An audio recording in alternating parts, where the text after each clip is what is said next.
BadWolf MTG here. BadWolf MTG here, and Core Set 2020 has fully been released.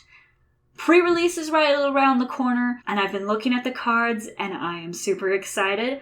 But I just want to talk about my top 5 cards I want to see in my sealed pool. Number 5 on my list is Vampire of the Dire Moon. For 1 black mana, you get a 1/1 with Lifelink and Death Touch. It's like a mini Vampire Nighthawk without flying. It's great. I love Death Touch. I love Lifelink attached to it because then you're probably going to be getting that life because no one wants to block a 1/1 Death Toucher. It's just... eventually they have to, and you get to take out whatever big thing they're throwing in front of it, and it's wonderful and beautiful. Or you just sit back and never get attacked because you've got a 1/1 Death Toucher. It's wonderful and it's great. Number 4 is Shifting Seratops. For 4 mana, 2 colorless, and 2 green, you get a 5/4 Dinosaur. I have looked at all the cards that have Dinosaur on them, and it still is my absolute favorite tribe. It's my absolute favorite commander deck I've ever built, and even though I built it horribly and it sucks and it needs so much improvement, I love playing with it because it's dinosaurs. And this dinosaur is no different. He's going right into that deck. First line of text says, "This spell can't be countered." As a red mage that has had my spells countered numerous times, I like that line on a card because then I don't have to worry about not getting to play my creature. It's great. Also, he has protection from blue, another big plus in my book, as I am not a fan of the blue mage, even though I do play blue occasionally, and I'm kind of sort of leaning toward the Izzet side. I still prefer my creatures to stick, but the most interesting part, and what has me most excited about this dinosaur, is the ability. Pay 1 green mana, and Shifting Ceratops gains your choice of Trample, Reach. I love the choices and abilities on this. It just makes it so exciting to be able to have to think about what I want to do and be able to take care of those nasty flyers that always end up on the other side of the table and never on my side. Number 3 is another dinosaur, but this one's a zombie. In addition to being a dinosaur, Rotting Regisaur. For 3 mana, 2 colorless, and a black, you get a 7/6 zombie dinosaur.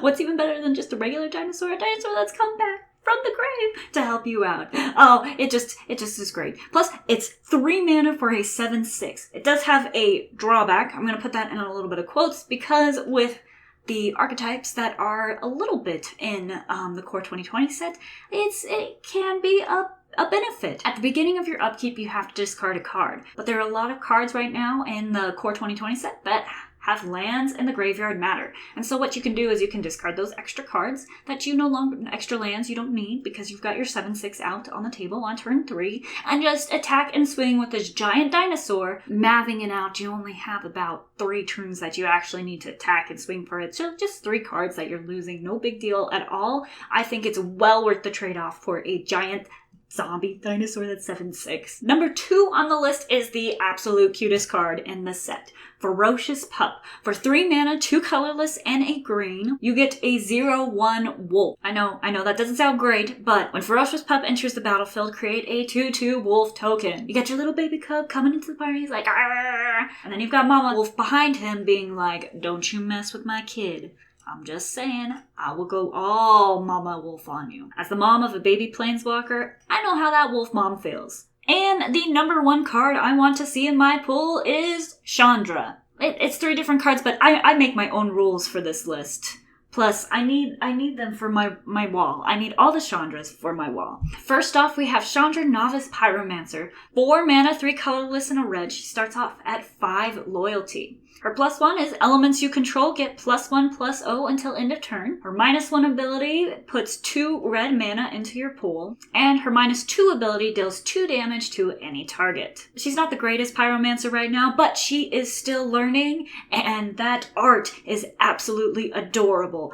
I am going to make that into a cosplay and become the novice pyromancer that I am destined to be. Next up, we have Chandra, Acolyte of Flame. For 3 mana, 1 colorless, and 2 red, she starts off with 4 loyalty. She has 2 0 abilities. You can put a loyalty counter on each red planeswalker you control, or you can create 2 1/1 red elemental tokens. They gain haste, and then you have to sacrifice them at the beginning of the next end step. She also has a very sweet -2 ability. You can Cast any instant or sorcery spell from your graveyard as long as it's 3 mana or less. You do have to put it into exile after that, but still, getting a free spell is so awesome. And you can do that twice for just 3 mana, so you'll probably be at least breaking even on that mana cost. And the final Chandra that I could see in my sealed pool is Chandra, Awakened Inferno. For 6 mana, 4 colorless, and 2 red, you get a planeswalker that starts off at 6 loyalty. Oh, that is so much loyalty. It's gonna be amazing. Because you know what gets even better than starting off with 6 loyalty? She can't be countered. Oh yeah. She cannot be countered, which means I get to play her no matter what you blue people say. I will get to play my Chandra Awakened Inferno, and it will be wonderful and blissful. And since she can't be countered, your opponent can't react to her coming onto the battlefield, so you get to activate her loyalty ability first, which means you can use her +2 ability, and each opponent will get an emblem that says, at the beginning of your upkeep, this emblem deals 1 damage to you. Right now, we don't really have a way to deal with emblems, so as long as you can get 6 mana out, you basically get to say you're gonna get 1 damage dealt to you for the entire rest of the game. It's beautiful. I love it. But she still has 2 more abilities. Her -3 ability deals 3 damage to each non-elemental creature, which means all those elements you're making with some of her other versions stick around.